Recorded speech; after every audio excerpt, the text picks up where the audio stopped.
नमस्कार. तर मी सुरेखा. बघा इथं माझ्या आहे ना मुलांचा काय कारभार चालला आहे. तर मी आज ह्यांना किचनमध्ये पाठवलं होतं आणि बघा ते ह्या 2 कबुतरांचं तर वेगळंच काहीतरी चालू आहे. तर मुलांना किचनमध्ये येऊ दिलं पाहिजे.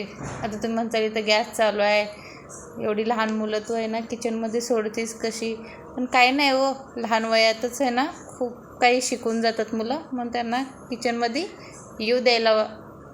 यायलाच पाहिजे असं मला वाटतं. तर बघा इथे पिहूने खूप छान असं कणिक मळलेली आहे आणि मीच तिला सांगितलं होतं की कणिक मळ म्हणून.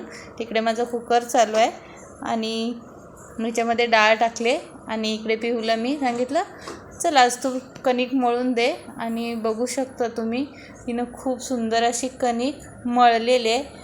तर नक्की कमेंट करून सांगा की पिहूने कणिक बरोबर मळे की नाही. माझ्या मते तर तिने एकदम परफेक्ट अशी कणिक मळलेली आहे.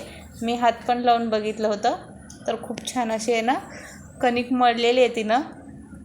तर लहान मुलांना कसं लवकरात लवकर किचनमध्ये येऊन बघून बऱ्याच काही खेळता खेळता मुलं आहे ना असं त्यांचं हे एज असतं की बाबा ते पटकन गोष्टी कॅप्चर करतात आणि खेळत खेळत शिकतात. मोठं होऊन त्यांना प्रत्येक गोष्ट सांगावी लागते. पण ह्या वयात त्यांना खूप आवड असते ह्या गोष्टींची, तर त्यांना करू द्यायला पाहिजेत ह्या गोष्टी आणि ते त्यात शिकून जातात.